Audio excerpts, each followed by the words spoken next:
Wow. So do you think like at this point of your life, there was almost a point, your mother passes away, both of your parents are gone, you go to Colorado, you're in this total isolation. Is there a point to where it's almost like you didn't even know who you were anymore? All of these pieces are broken. They're on the floor. You're anxious, you're worrisome, depressed, in a sense. And even like you said, sometimes suicidal. Was it like God, he met you where you were at, and like the peace or the love that you felt was almost the full assurance that there's something out there. There's God who knows you better than you know yourself. And that's like almost like the journey of healing can start not through catharsis, through recognizing your own pain, but almost like God is bringing you somewhere, right? Because we know true catharsis is found in the pain and suffering of Jesus Christ on the cross. So is it like almost like the start of finding and healing your true identity in Christ was like beginning almost in that moment? Yes. Yes, it was an incredible blessed contradiction to all I had been taught, because so much of what I was doing could have been condemned. It was wrong. And I've looked back and I have repented for those things. I'm like, Lord, you know the circumstances. You know what I was going through. You know how lost and broken I was. But still, we're told not to sin in our anger. And I didn't want to sin in my grief. Yeah. And so please forgive me for that. And I know he forgave me for that. Sometimes the hardest part is receiving his forgiveness. Yeah. Because it's so kind. And it just, we're like, gosh, we're not used to that kind of forgiveness. So it's hard to actually receive it. But I was so thrown by, you're not condemning me right now. I don't feel unkindly judged by you right now. I feel held despite these actions that I'm taking. And that made me want to cease doing them. Yeah. Because also I didn't need those forms of coping anymore because I was so well loved. But I was also isolated, and that's not easy. I don't recommend isolation. Again, this is just what it looked like for me and how God met me in it because of the setup. I definitely don't recommend isolation. I think it is dangerous and it's harder. So the second part that's really, really cool is that the brain is so malleable, it can change again. So this isn't permanent. Like it literally, and I've experienced it myself. Like I can talk about my story now. I don't dissociate. I don't feel sick. I'm genuinely fine. And that's because it's no longer this highly emotionally charged traumatic story. It's just a crappy story.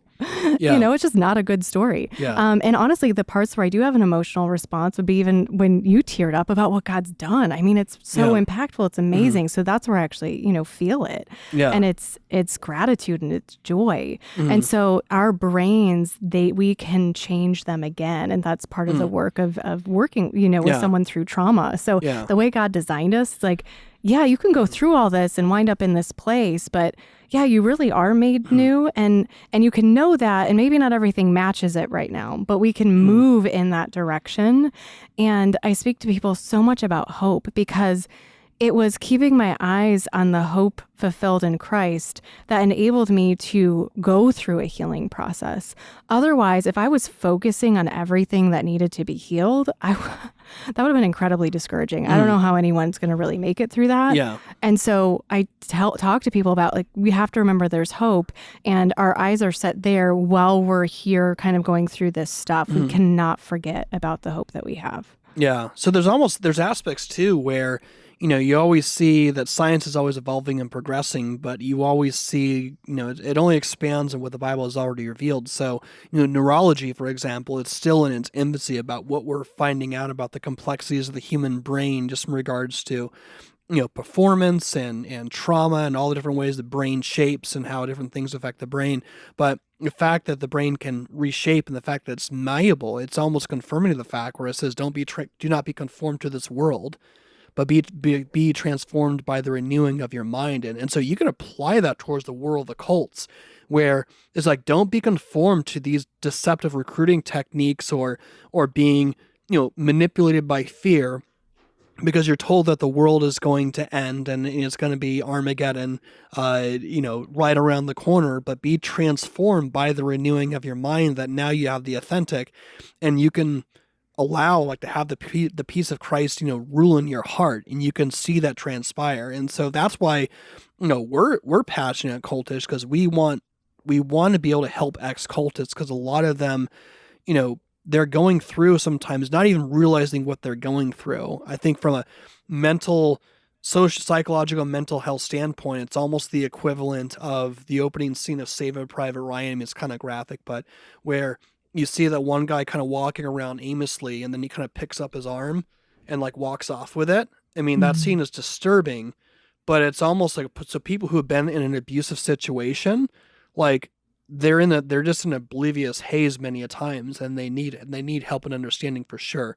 Let me ask you this. So like with everything that you do, what are some examples of, and we talk about this, just people, different cults that you've dealt with, and what was like the main thing that you have different points, but what would be like a main focal point that you had to help specific people through? Like what would be some examples? The groups are, gosh, it's quite a variety. So I mean, yes, some of the main names that we hear like FLDS, William Branham, quite a few of those because of my connection with John. Yeah. So, but many of these situations, they don't have names. Like they go by, we're Christian. Mm-hmm. So you might have the name of the church, whatever they name that church building that they meet in, but they're not one of these like main religions that you would think of. So there's a lot of that going on. And sometimes it looks like an actual church building where people are meeting there, but there's a lot of cultish things happening. Sometimes it looks like a mentorship figure who's mentoring all these young adults, and suddenly he's the only voice they're allowed to hear, and it just sort of escalates from there till he kind of takes over. So I see a lot of those happening. So I've been much less focused on these kind of big categories, and this is actually a huge category in and of itself. Yeah. And between that and religious trauma, kind of, I see it as a bit of a spectrum. So we can have something that's just, it's unhealthy, and then we can have all the way to like, this is cult abuse. And so kind of anywhere in between. I mean, there are people that we work with, plenty of them, who have come out of just a mainstream denominational experience where that church has just done some things they should not have, and that needs to be addressed, and they need to step back and heal before they feel like they can step forward and find a healthy environment again. Yeah. How do we help people actually transition into the church? Because you want to help them, but they shouldn't stay there. You know what I mean? Right. Like how do we work that out from your vantage point? So yes, it does take time. I mean, it takes time for someone to heal to the point where they feel like they can do that. Some people jump right in, but then it, depending on the person, they end up stepping back out. So it can look different. I love the church. I get asked this sometimes, especially from pastors who are like, wait, are you against the church with the work that you do? And absolutely not.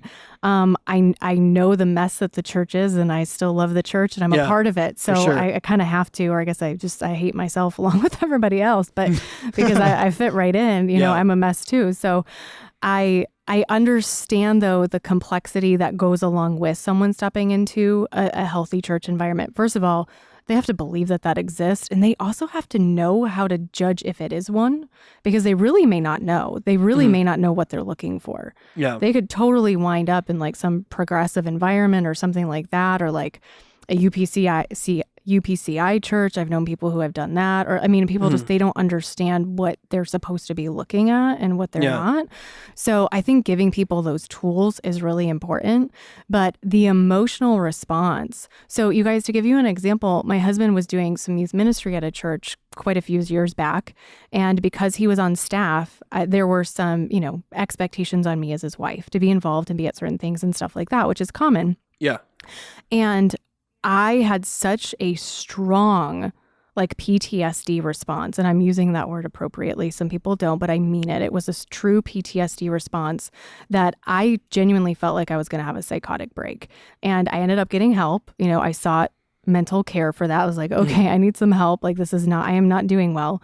And they actually told me after I came through it fine and with great tools and incredible healing. And now I'm not in that place anymore, thank God. But they actually told me in retrospect, they're like, when you dissociate for days like that, like you can actually split into multiple personalities. Like that's a legit thing that can happen. And so it's really good that, you knew enough to kind of step back and say, I'm pushing this too far.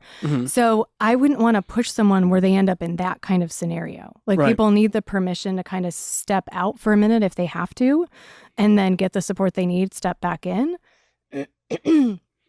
But to just totally stay out of it. Not only are we told to be in community, but you guys, that we need community. Mm-hmm. And that was one of my trigger words. This whole like, let's do life together. And I'm like, what does that mean? I don't Oh yeah, want let's to do life.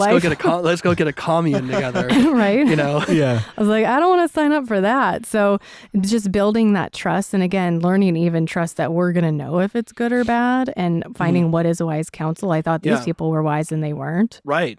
And if I can make one last comment, I mean, again, from my own story, that's an invitation for everybody. I mean, Jesus offers this to everyone, and it's not what you've been told it is. And so I hope that people feel encouraged that wherever they are right now when they're listening to this episode, whatever suffering they're going through, just like I knew when I was in the deepest, darkest times of it, that didn't have to be permanent. I knew that God was giving me an invitation to take his hand, and it would then be temporary. That's open to everybody. So I pray that encourages people, that if you're in that depth of the darkness right now, it does not have to stay that way. Awesome.